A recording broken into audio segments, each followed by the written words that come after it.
Irmãos,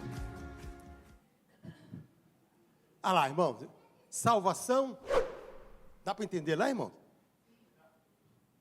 O que é salvação? O que é salvação para você? Uma interrogação ou uma afirmação? Você pergunta para você. O que você entende de salvação? Ela é sempre para você uma interrogação? Salvação, ou é salvação mesmo? Eu sei o que é, do que se trata. Você deve estar pensando, esse pastor ele é meio louco. É louco mesmo, irmãos. Eu disse aí, a palavra da cruz é loucura para os que perecem. 1 Coríntios 1, 18. Mas o melhor dessa história, que o mesmo Paulo escreve, 1 Coríntios 1, 21. O mundo não conheceu a Deus pela sua sabedoria, mas conheceu a Deus pela loucura da pregação. É essa palavra que salva, irmãos. É essa palavra louca que salva vidas. É essa palavra louca que traz vida eterna às pessoas. Porque sem essa palavra, o mundo não buscaria a Deus. Você deve estar falando, pensando, mas pastor, o que isso quer dizer com salvação? O homem precisa ser salvo. Mari, põe lá o texto bíblico para nós, Mari. Mas o que ela diz? A palavra está perto de você. Está em sua boca e em seu coração. Isto é a palavra da fé que estamos proclamando. O 9. Se você confessar com a sua boca que Jesus é Senhor e crer em seu coração que Deus o ressuscitou dentre os mortos, será salvo. Por quê? Pois com o coração se crê para a justiça e com a boca se confessa para a salvação. Irmãos, por que eu falo de salvação? Você fala assim, mas pastor, o senhor gosta de falar disso? Eu gosto muito de falar sobre salvação, irmãos. A nossa ordem é ir pregar o evangelho. Mas que evangelho é esse? Evangelho da salvação. A primeira pergunta, de que nós somos salvos, irmãos? Você sabe de que você é salvo? Você saberia dizer, Gésio? Quando eu me converti, irmãos, isso lá para 1982, a minha mãe não era crente, mas nós tínhamos muitos vizinhos crentes. Vizinhos crentes. Assembleiano, para ser mais exato. E o que eles falavam lá na rua, assim, você não é salvo, você vai para o inferno. Essa era a palavra. A minha mãe ficava encucada com aquele negócio, porque elas nunca disseram para eles, você vai para o inferno porque você é, entendeu? Não levava a mensagem completa. E muitas vezes acontece conosco, irmãos. Nós temos esse costume de falar de salvação, mas não falamos de quê? Se alguém é salvo de alguma coisa. A pergunta é, de que você é salvo? De que você é salvo? Você já parou para pensar? Vamos continuar, irmãos, que eu vou responder essa pergunta. A minha mãe me fez a pergunta e eu não soube responder, sinceramente. Novo convertido, não sabia de nada. Mas eu só sei que eu sou salvo. Isso interessa. Mas isso não interessa não, isso é pouco.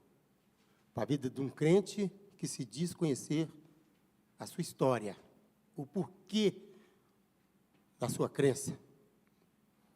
A gente precisa dar às pessoas essa confiança. A partir de quê? A partir de onde? O significado de salvação quer dizer o seguinte: o que nós precisamos entender em um dia como este? É que a vida cristã não existe, na vida cristã não existe acasos. Ou seja, você está aqui não é por acaso. Deus tem um projeto para a sua vida.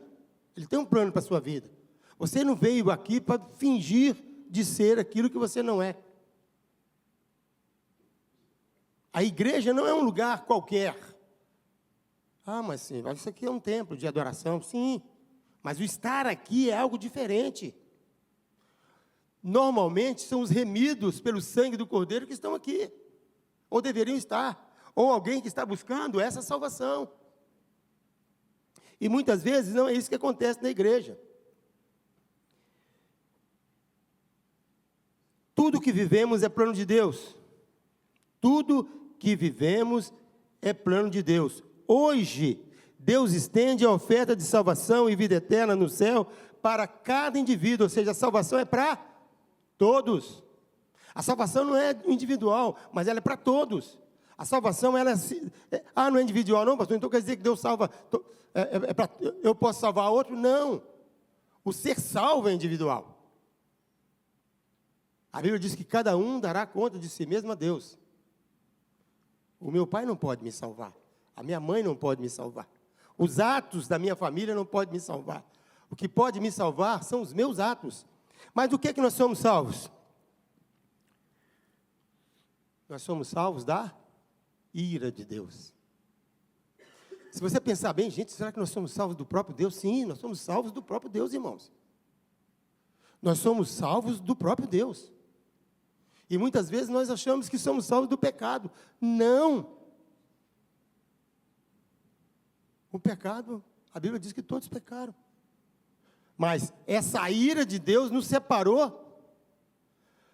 O salário do pecado é a morte, mas o dom gratuito de Deus é a vida eterna em Cristo Jesus. Aí você fala assim, mas então eu vou ser salvo a qualquer momento. Não, nós precisamos buscar essa salvação. Nós precisamos nos aproximarmos de Deus para que Ele possa, de alguma maneira, fazer assim, em nós essa salvação acontecer. Mas então qual que é a ira de Deus? Por que isso aconteceu? Volta lá em Adão e Eva, irmãos. Vai lá em Adão e Eva. Se Adão e Eva hoje, se a Eva hoje fizesse o que ela fez e você estivesse presente, e a salvação dela, o perdão dela estivesse nas suas mãos, o que você faria? Você entendeu a minha pergunta? Entendeu, Rafael? Se você fosse o cara de dar o veredito lá, sair do paraíso ou ficar no paraíso, para Eva e Adão, o que você diria? Pelo pecado que eles cometeram, o simples fato de comer uma fruta, a desobediência a Deus. Pense em você, pense em mim. Quais são os pecados que nós vivemos hoje fugindo deles? É simplesmente a desobediência? Quais são os pecados que nos acometem dia a dia? Quantos homens têm caído aí, mulheres também, pelo pecado da prostituição, da idolatria, da difamação do outro, a falta de perdão. A Bíblia diz que se nós não perdoarmos uns aos outros, como é que é a oração do Pai Nosso? Nós estamos aí sem perdoar uns aos outros e achamos que vamos para o céu. Pai Nosso, perdoai-nos assim como nós perdoamos a quem nós ofendemos, a quem nos tem ofendido. Se você não perdoa, como é que você vai ser perdoado? Você mesmo pede a Deus para te perdoar como você perdoa o outro. Então, se você não perdoa, você está fadado aí para o inferno. Ah, mas eu sou salvo. Será que é? Nós somos salvos da ira de Deus, mas por quê, irmãos? Porque Deus ele tem um projeto de vida. E quando Ele colocou Adão e Eva no paraíso, Ele deu ordens específicas para eles naquele momento. E eles desobedeceram. O que aconteceu com eles? Ficou fora. Não serve. Ah, mas Deus já sabia. Mas o projeto de Deus era esse.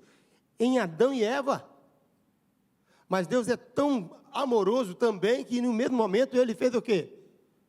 Providenciou escape. Gênesis 3,15. Aquele que esmagaria a cabeça de serpente.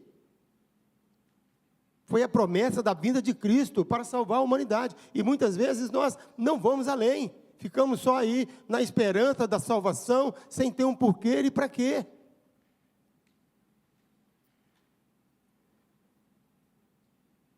Você deve estar pensando, mas pastor, por que o senhor gosta de falar de salvação? Irmãos, eu pastorei a igreja lá no Brasil, e quando eu saí, ela tinha 150 membros, mais ou menos. Igreja de roça, interior. Pensa num lugar difícil, onde o adultério é o que mais impera.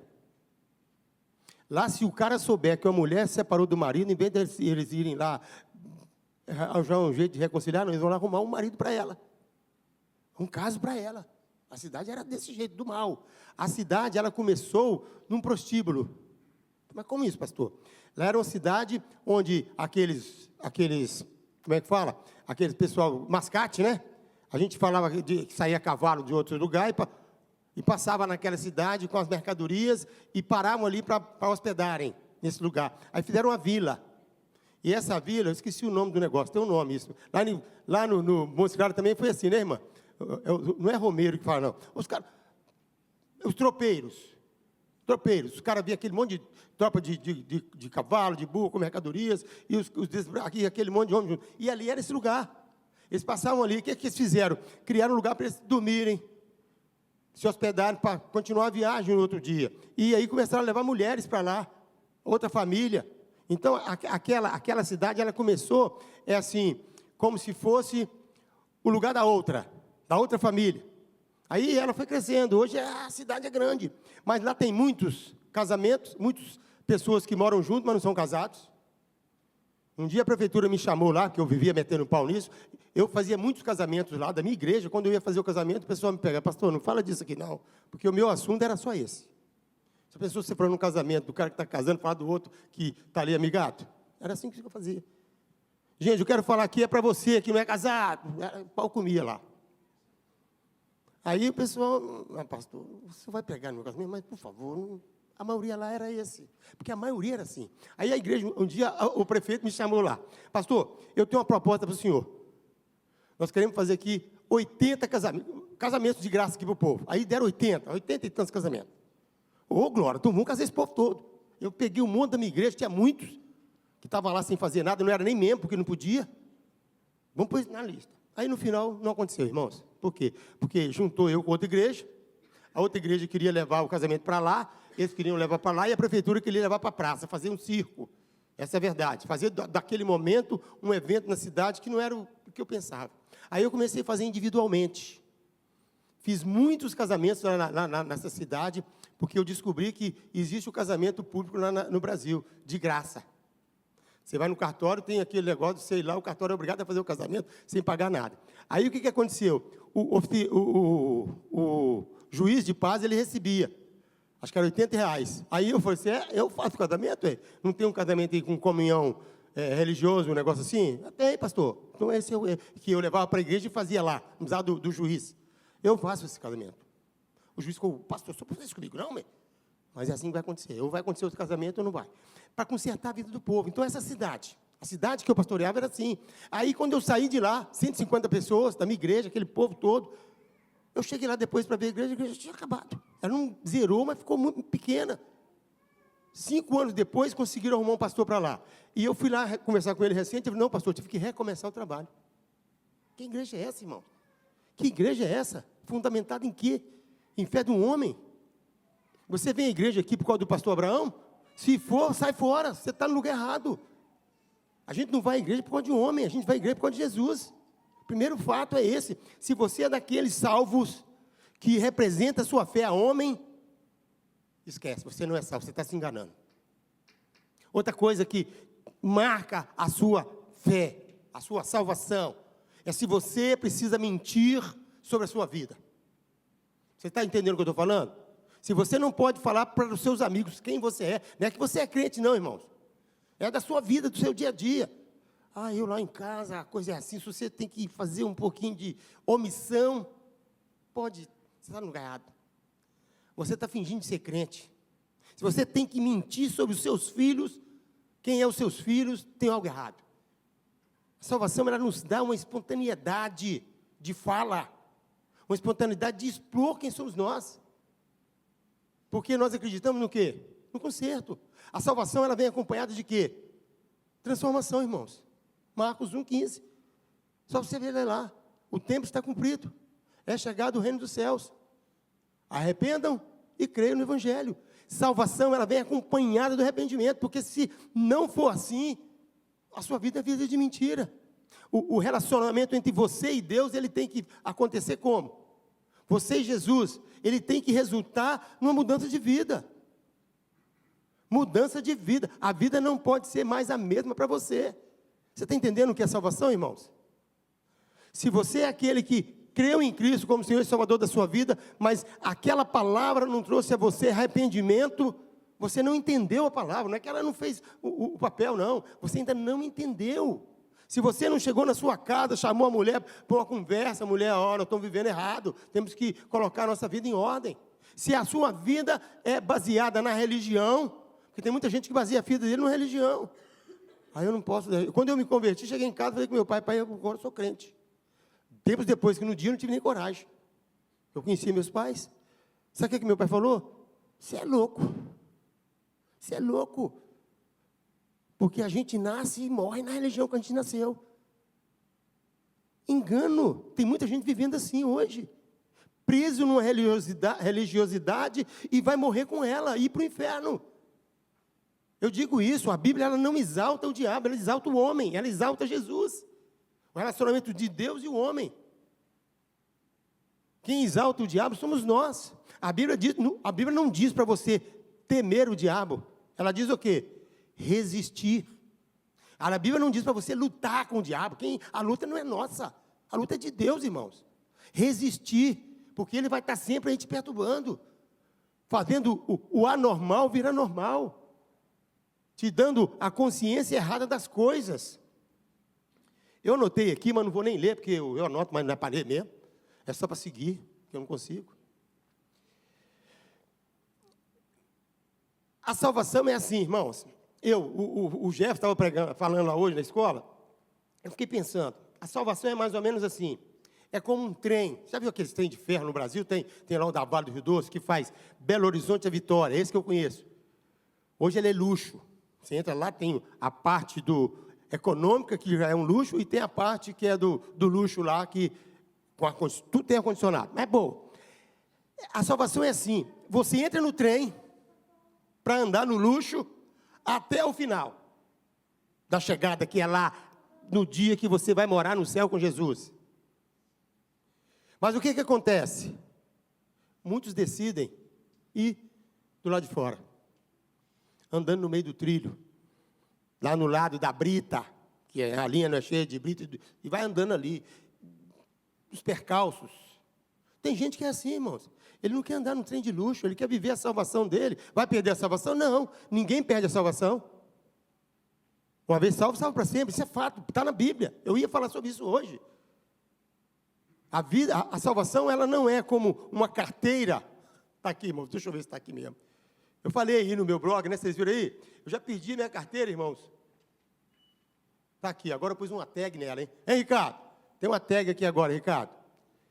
E mesmo com essa tag, eu estava sentado aqui esses dias, a Priscila, então não está aí hoje, chegou, pastor, essa carteira é sua? É minha. Mesmo com a tag, irmão, tinha acabado de perder aqui fora. A salvação não é uma carteira que você perde, irmãos.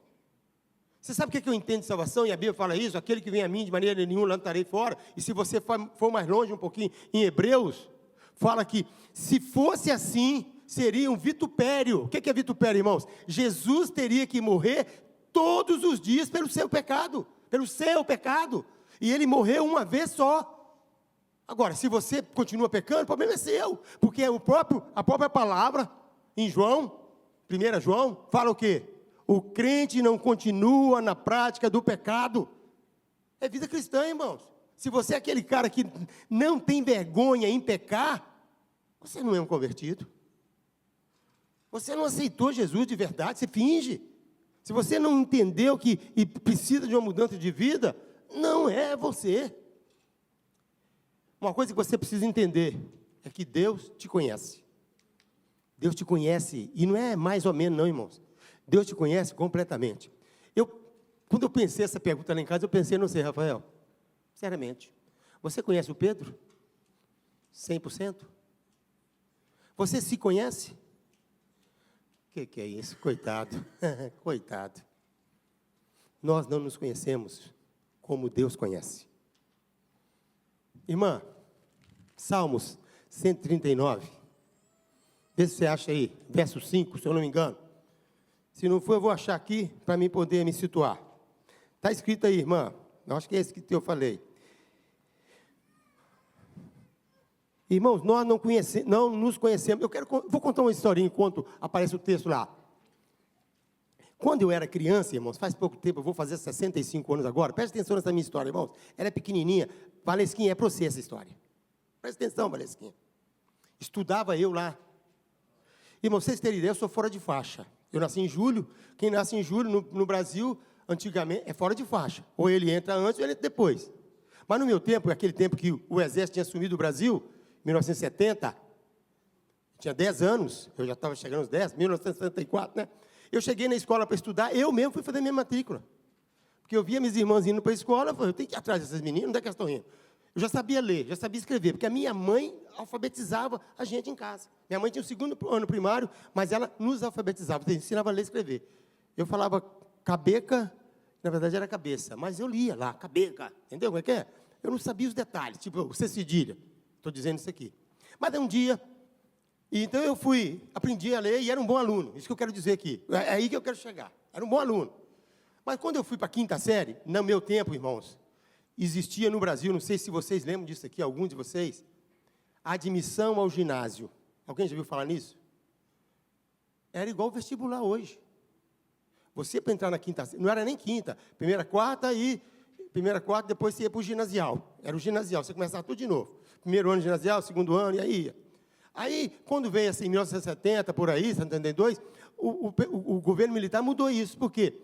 Essa admissão ao ginásio, você tinha que estudar muito em casa para conseguir uma vaga para a 5ª série, que era o primeiro ano ginasial. E eram poucas vagas. Aí, o que eles fizeram? Eles fizeram, então, um monte de escolas. Quando ele não tinha tempo de construir, eles alugaram um monte de espaço. Aí, no ano seguinte, já não precisou disso mais. O ano que eu entrei, precisou. Eu tive que fazer o vestibular desde lá, estudar bastante, e passei. Eu estou falando isso porque eu era um bom aluno e estava ali. 50 vagas, eu estava na 50ª, mas eu estava lá. Aí, só que como eu era muito mais velho que os outros, a minha turma de menino era de 10 anos, eu tinha 11, cheguei lá e me puseram na turma dos repetentes, pela idade. Eu cheguei lá, aquele bocó, o que você acha que eu fiz? Eu tenho que ser o cara aqui dentro, bam, bam, bam. Cheguei chutando a porta. Tá, era o cara. O que o cara fazia de errado, eu fazia também. O que aconteceu lá dentro da sala? A professora olhava para mim e disse, cara, não tem que dar um jeito nele. E começaram a me tratar diferente. Nota, eu nem vou falar para vocês.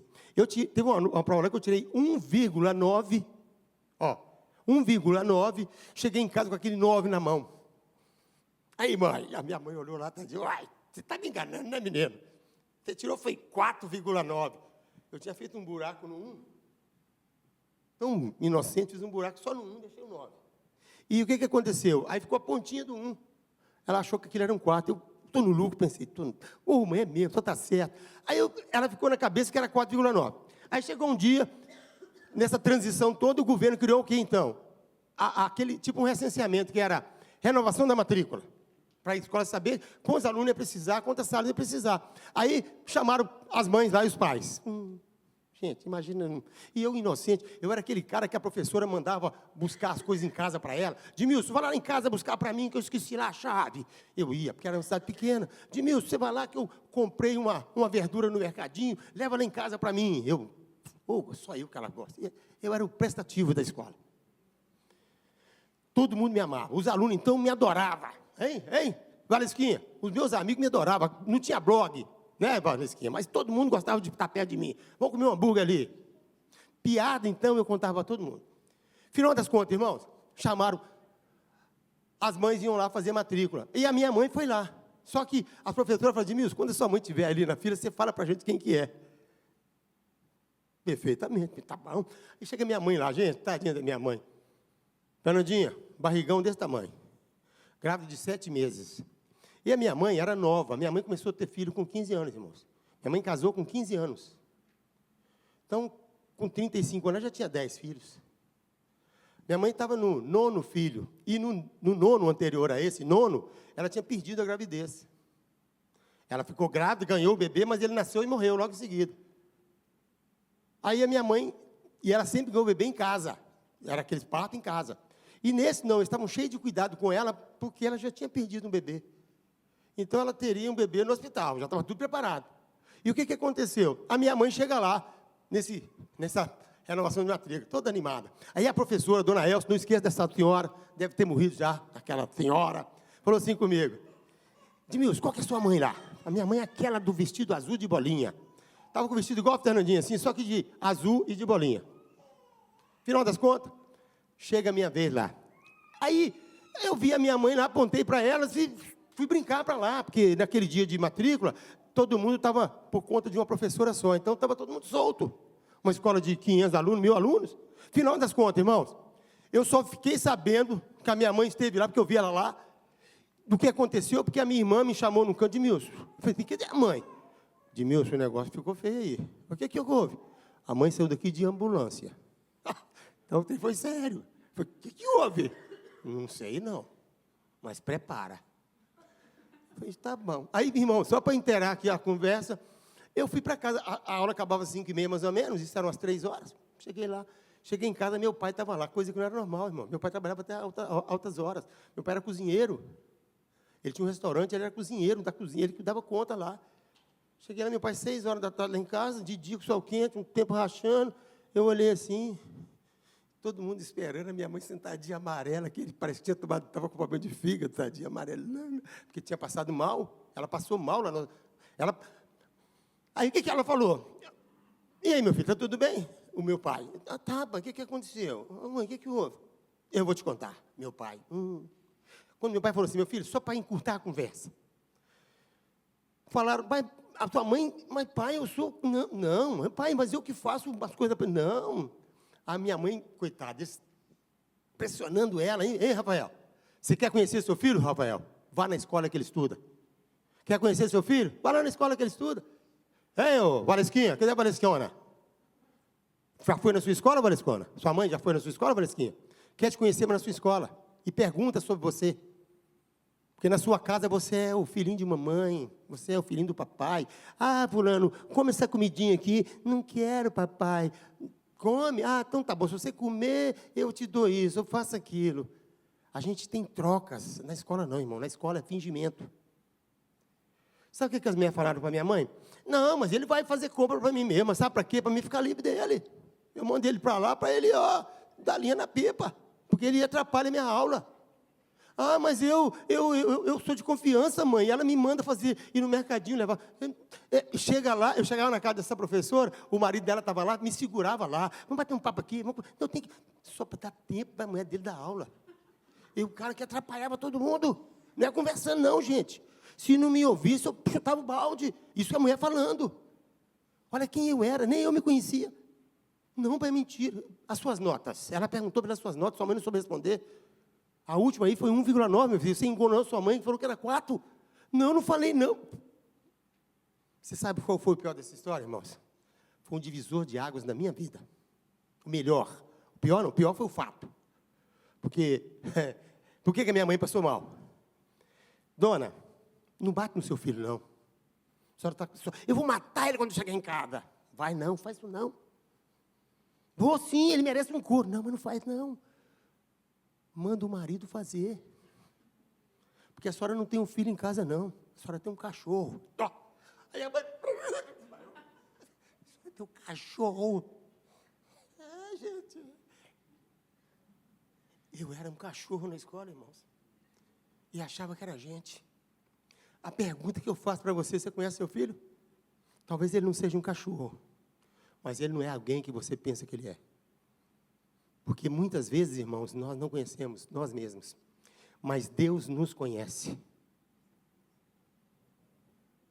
O próximo, irmã. Vai andando nesse negócio aí. Aqui. Tal conhecimento é maravilhoso demais. E está além do meu alcance. É tão elevado que não o posso atingir. Conhecimento de quem, irmãos? E se você ler esse Salmo 139, irmão, vai falando assim, você me conhece desde o ventre, você me conhece os defeitos, você conhece, e é isso mesmo, irmãos, nós não nos conhecemos, e se tratando de salvação, irmãos, aí eu falo, é da ira de Deus. Por que Deus ficou irado conosco, irmãos? Porque Deus sabe da nossa capacidade, você sabe, irmão, disso?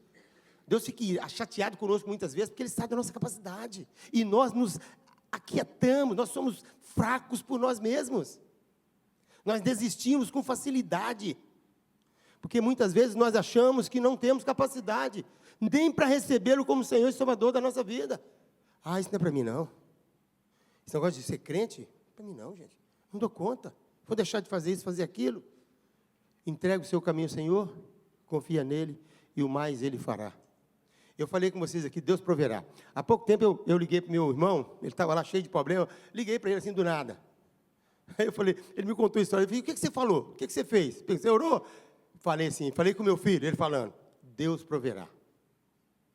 Mas como é que você aprendeu isso? Você só fala isso. Se você não colocar nas mãos de Deus, irmãos, as coisas não vão acontecer. E muitas vezes, irmãos, você acha que você, por si só, pode ser salvo. E a salvação, ela vem acompanhada de transformação de vida. E isso você não consegue sozinho. Isso é fato, irmãos. Não estou falando aqui de a religião X, a religião B. Estou falando aqui do que você crê, você deixou de crer. Se você não crê no Evangelho como Senhor, com Jesus como Senhor e Salvador da sua vida, e que Ele pode mudar a sua história, é mudar mesmo, irmãos. Necessário vos é nascer de novo. Isso não é brincadeira, não, irmãos. Eu estava falando da minha igreja lá, 150 lá. Eu cheguei lá, não tinha, muitos saíram da igreja. Aí eu fui visitar alguns. Ah, não, pastor, eu quero ir lá, mas não. Eu sentei o porrete nele. Eu falei, pastor, o senhor está contra mim? Não, irmãos, não estou contra você, não. Se você saiu de lá da igreja, porque mas o senhor saiu, eu saí também. Não, faz isso não. Eu vou para o céu, eu tenho certeza. Você vai para o inferno. Como é que eu vou? Vai sim. Se você prende a sua fé em pessoas, você está fadado ao fracasso. O homem não salva ninguém, o homem não pode se salvar. O homem não pode se salvar. Por quê, irmão? Porque a salvação, ela é necessária. Todos nós precisamos da salvação. Sermos salvos para alcançarmos o céu. A ira de Deus nos separou dele, mas o amor dele também nos traz a ele. O amor provocado por essa ira. Rafael, por que você corrige seus filhos? Eles precisam de correção, porque você esses meninos têm que ser consertados. Mas por amor você dá a correção. É isso. Meu pai daquele dia me deu um couro, irmão, vocês nem imaginam. Não pensa não que vocês vão errar. Foi mais do que isso. Ela falou, meu filho, que você é um cachorro. Você não é um cachorro, mas eu vou te dar um couro como tal. Eu tentei esconder, fui para perto de quem? Da minha mãe, que estava toda baleada lá. Mãe, não deixa não. Falou para mim assim, meu filho, agora tem uma coisa. A sua mãe nunca mais vai na escola. Mas, pai, quem vai sou eu. Então, olha, quando alguém fala assim, fala para sua mãe vir aqui. Eu falo, não, quem vai vir é meu pai. Não vou chamar, não. Fala assim, porque se eu for lá, não preciso nem te falar. Esse corinho que eu te dei, eu estava moído lá no chão. 10 anos de idade, 11 anos. Esse corinho que eu te dei aí, meu filho, vai ser pouco pelo que te espera se você não aprender que você é gente e precisa agir como tal. É isso que Deus quer de nós, irmãos. Deus não é um Deus irado. Ele é um Deus amoroso, que nos corrige para que a gente se torne o que Ele quer de nós. Deus não quer você de um coração vazio. Deus não quer você ir adorando o nada. Deus quer você um ser zeloso como Ele é. E muitas vezes, irmão, nós somos aquém daquilo que Deus espera. Aí Deus nos corrige, por amor. Porque Ele não quer pôr sobre nós a sua ira. Ele quer pôr sobre nós o seu amor. Aquele que não ama, 1 João 4:8. Aquele que não ama, não conhece a Deus, porque Deus é amor. Deus não é só ira, irmãos. A ira de Deus não é nem lembrada. Tanto que eu perguntei aqui, eu duvido que a maioria aqui, um bom número, sabe. Que é a ira de Deus, que nós somos salvos da ira de Deus. Jesus veio ao mundo, irmãos. Quem é que condenou Jesus? Quem é que pôs Jesus na cruz? Foi Deus, irmãos. E nem o próprio Deus livrou. Ele falou, pai, afaste-me esse cálice. Mas se contudo, faça a tua vontade. A vontade de Deus é o quê? Que alguém pagasse o preço para que acabasse essa raiva. Para que essa morte tivesse fim. A sua morte, não a morte de Cristo. A minha morte. E muitas vezes nós não olhamos para frente. Nós olhamos para trás. Nós olhamos para trás. Isso é tão sério, irmãos, porque Romanos 5, verso 8, diz o quê? Deus dá prova do seu amor para conosco. Todo mundo sabe isso, irmãos. Em que Cristo morreu por nós, sendo nós ainda pecadores. Deus não esperou você aceitar. Eu aceito, agora Jesus vai morrer por você. Ele já morreu. Aquele pecado que você vai cometer, eu ia falar aqui, estava preparado. Romário, mas o que deu Romário? Romário, é você, Romário? Aquele pecado que você vai pecar lá, quando você, por menos pozinho lá, o Mike, na piscina do cara, aquele pecado que você vai, né? Aquele pecado, Deus já pagou o preço por ele, irmãos. Porque Ele sabe que você vai fazer isso. Isso para Ele já é, não era. Então, muitas vezes nós ficamos aí achando que nós não podemos nada. De fato, não. Mas em Cristo Jesus nós podemos todas as coisas. E nós nos esquecemos disso. Eu, irmãos, podia contar muitas histórias aqui para vocês. Não só minhas, mas de toda a vida que eu tenho vivido. Eu tenho 64 anos, irmãos, estou próximo de fazer 65. Eu me converti 15 de outubro de 1982. Devoto de Aparecida, já contei isso aqui. Filho de religioso. O dia que eu me converti, eu fiquei com medo de contar para minha mãe. Falei com a Sara, Sara, não conta lá em casa, não. Estou morto quando chegar lá. Minha mãe vai me matar. Mas Deus já sabia, providenciou lá a minha chegada. Sério. Abriu o portão desgramado. Trim, bateu o trinco com a minha mãe. É você, meu filho? Via lá o portão. Eu cheguei, sou eu, mãe. O que aconteceu com você? Ô, mãe, eu aceitei Jesus como Senhor e Salvador da minha vida. Saí falando, irmãos. Saí falando, numa varanda comprida, igual é assim. E saí falando, mãe, eu aceitei Jesus. Ela olhou para mim assim, sem entender quase nada. E falou assim, meu filho, isso para você é fácil. Você é um bom filho, um bom menino. Coitada. Não sabia que a minha caminhada estava começando ali. Porque ser crente é difícil, irmãos. Ser crente não é só ser bonzinho. Ser crente vai muito mais além. Eu estava contando a história lá na escola bíblica. Ser crente, irmão, ser salvo de verdade, é deixar de viver a nossa vida para viver a vida do outro. Por amor ao outro. Não amor a Jesus não, irmãos. O que nós herdamos de Jesus é esse amor. É o aprendizado, aprender a amar o outro. Você aprende a amar o outro. A salvação, ela nos comove tanto que ela nos faz aprender a amar o outro. Você sai lá da sua casa para vir aqui, não por você, mas pelo outro. Você sabe disso? O que você aprende aqui é para agir na vida do outro, não na sua. Aí você sai daqui achando que é o bambambam. Você não é ninguém. A Bíblia diz que nós somos os mais perdidos, né? Os piores dos piores. Mas Deus nos faz sermos os melhores. Igual eu estava falando com o meu professor de inglês lá, ele falou para mim, eu venho aqui na escola dar aula para você de graça, não é por você não, cara, é por mim. Por outra conversa, né? É por mim, Deus, eu preciso. Eu preciso uma escola de voluntário da igreja. Eu preciso. Você acha que a gente vai fazer missões aí por nós? Eu falei para a irmã Cleide hoje, eu não vou lá por mim não, porque aquele pessoal nem vê a gente falar direito. Ele só quer saber de comida, quer saber de pintar unha, de contar história. São meio vagantes. Eu vou lá por mim. É que eu tenho que pagar um preço. Não, eu tenho que ir lá sentir como é que Jesus sentiu. O preço da obra é muito grande, irmãos. Não minha. O preço da obra não é o lombo de Cristo. A cruz é pesada. É por isso que Jesus, você quer entender? Pega a sua cruz e segue-me. Não é a cruz dele, não. Os outros, me prega a sua cruz.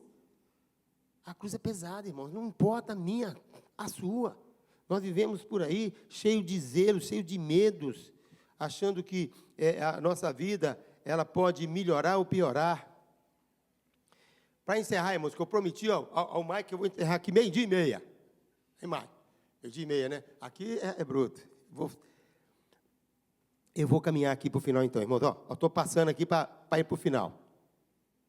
Então, irmãos, como receber a salvação?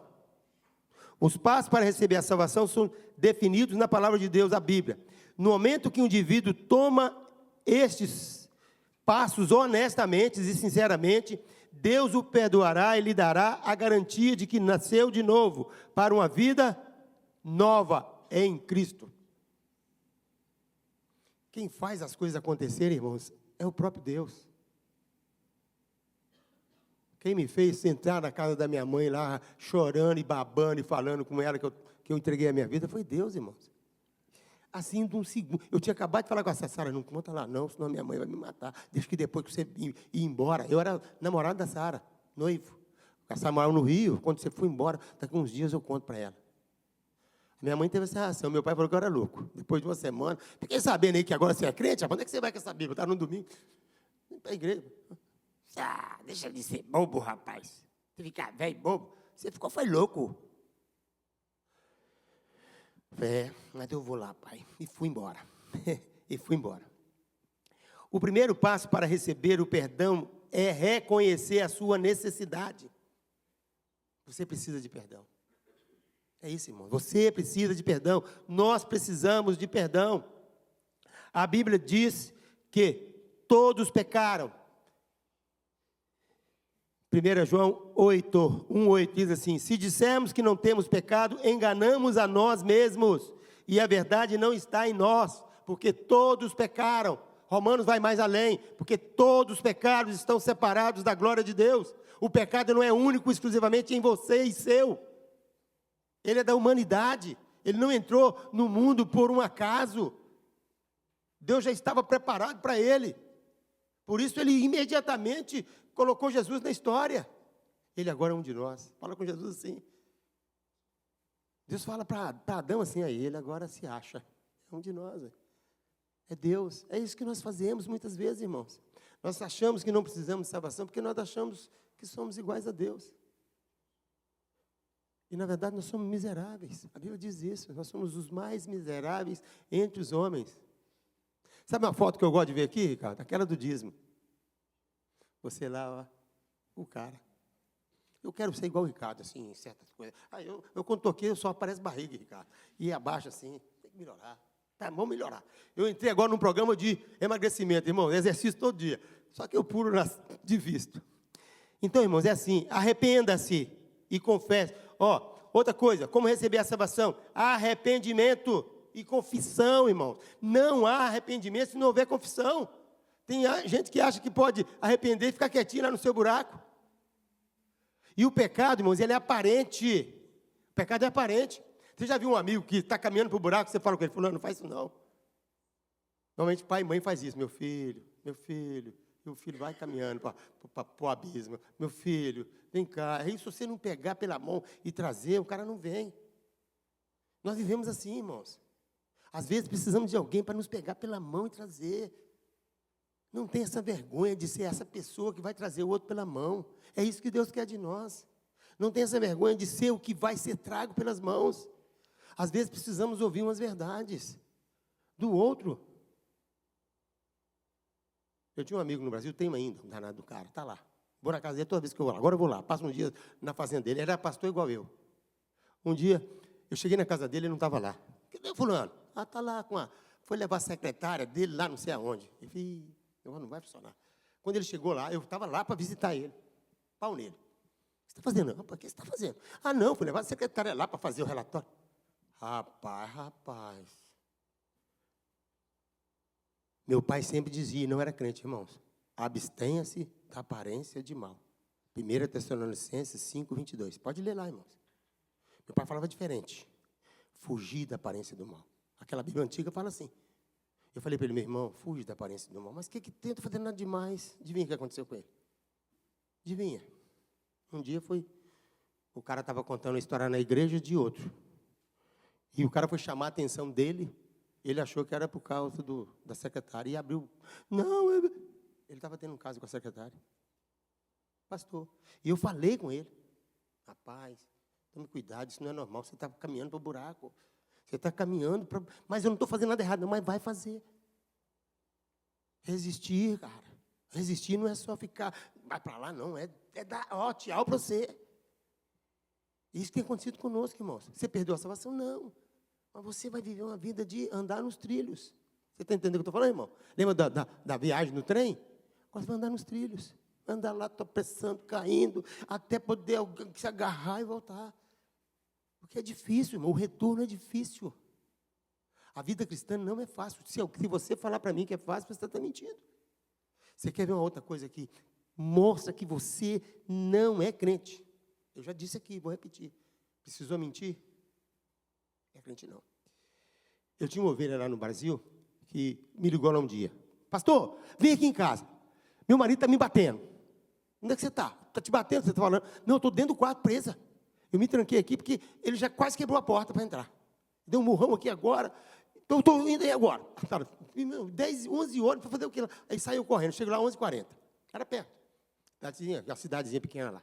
Quando eu cheguei lá, irmã, aí ela veio correndo. O marido dela estava na cozinha, essas casas de roça, a cozinha era no fundo.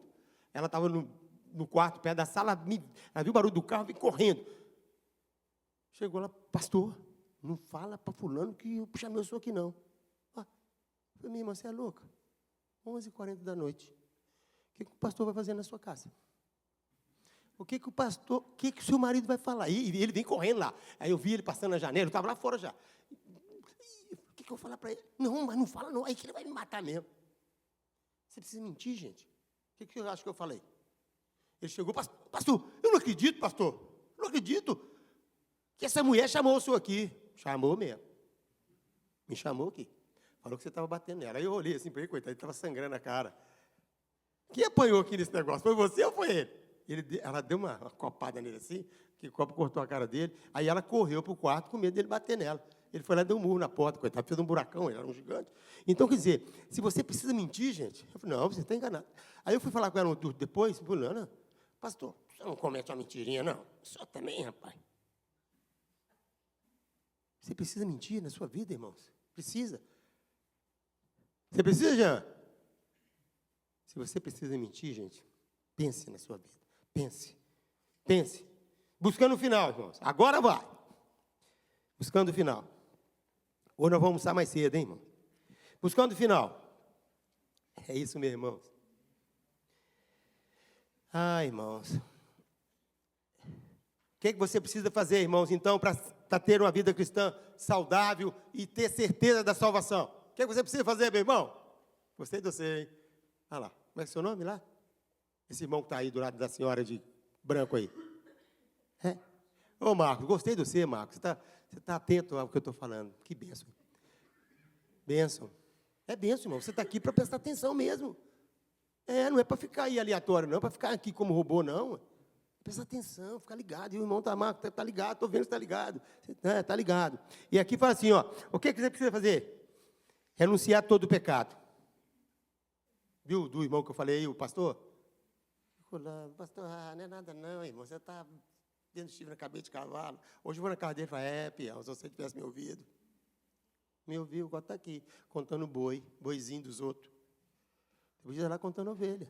Porque a igreja está lá. A igreja não é sua, é de Deus, velho. Aí, vai. Então, você precisa renunciar todo o pecado. Isaías 55:7 diz, deixe o ímpio o seu caminho e o homem maligno seus pensamentos, e deixá-lo voltar, deixá-lo voltar para o Senhor, e Ele terá misericórdia de você. Então, se você deixar o ímpio, deixar os maus caminhos, se você deixar aquela vida pregressa que você vive, Deus terá misericórdia de você. E, pasmem, irmãos, a Bíblia diz que a misericórdia do Senhor, que é a causa de vocês não serem consumidos. Nós não somos nada sem a misericórdia de Deus, irmãos. Aprenda isso. Nós não somos nada, nós não somos ninguém. Outra coisa, peça a Deus. Muitas vezes nós somos intimidados pelas nossas necessidades, irmãos. Nós somos carentes, além de pecadores, nós somos carentes da misericórdia de Deus. E nós, pelo nosso orgulho, nós largamos de lado. Não preciso de ninguém. E você precisa, como pecador arrependido, convidar Jesus para morar em seu coração. Você precisa abrir a boca. Romanos 9:10. Eu li ali, vou repetir para você. Romanos 9:10. Se com a tua boca confessares, em seu coração crer, que Deus o enviou dos mortos, será salvo. Simples, né, irmãos? Porque é com a boca que se faz confissão para a justiça. E o coração se faz confissão para a salvação. Se você não confessar a Deus com a boca, os homens não vão saber. É verdade, por isso que tem que ser público. Por isso que você precisa levantar a mão para Jesus. Eu quero, eu aceito. O dia da minha conversão, o cara pregando na frente, você vai morrer, ou não vai. E quando ele veio, ele não me chamava para ir na frente de jeito nenhum, e eu lá, e olha que eu falei com a minha mulher assim, minha noiva, esse dia 15 lá, Não, eu vou te levar lá na igreja. Ela é carioca e eu lá da cidade pequena, lotado de gente, a maior igreja da cidade, primeira igreja batista de Coronel Fabriciano, aquele trem de maluco. Eu conhecia todo mundo, meu pai tinha um restaurante ali do lado. Não morava ali, mas conhecia todo mundo conhecia. Quando eu cheguei lá, os olhos do povo ficam tudo em mim. O Edmilson está aqui hoje. Eu já tinha, né, uma história com eles, mas nunca fui lá. Assim, já tinha ido em outras programações de criança, talvez, alguma coisa, mas de adulto nunca. Cheguei lá, todo mundo ficou olhando para mim. Na hora que o pastor falou lá, lembro até hoje, ele contou aquela história da mão na parede, mene, depois contou a história de Ezequias. Aquele do mene lá, ele morreu, porque ele demorou a entender a palavra de Deus. Enquanto Ezequias, o que ele fez? Mordi a língua, gente. Mordi a língua, hein? Bom, hein? Ezequias fez o quê? Virou para o canto e orou a Deus. Deus deu ele mais 15 anos de vida. Olha para você ver o cara, a diferença. Aí o cara falou assim, você quer morrer ou quer viver? Eu pensei, eu quero viver. A palavra tocando no meu coração. E era o quê? Dia 15 de outubro era o quê? Dia 12 de outubro no Brasil é o quê, irmãos? Tinha acabado de soltar foguete, feito promessa, ajoelhado, orado lá, rezado, padroeiro de Nossa Senhora Aparecida. Eu era esse cara. De repente está eu lá, o cara levantou, eu cheguei lá antes dele chamar. E eu quero esse Jesus para mim. É isso que a Bíblia fala. Se com a tua boca confessar, você precisa fazer isso. Você precisa fazer dessa decisão algo público. E muitas vezes você acha que, não, eu vou lá no meu quarto, Senhor, eu aceito você como Salvador. Se você não estiver aqui no meio do povo, não é que não vale, não. Mas o carimbo está nessa coisa. E seu coração crê. Por que com o seu coração? Porque é Deus que dá conta do coração, não é o homem. Por isso que eu perguntei, Rafael, você conhece seu filho? Você conhece limitado. Porque Deus conhece o coração, porque Ele conhece a sua inteireza. Deus conhece você pelo completo. E muitas vezes você fica se eximindo dessa ação de Deus na sua vida, porque você não confessa com a boca.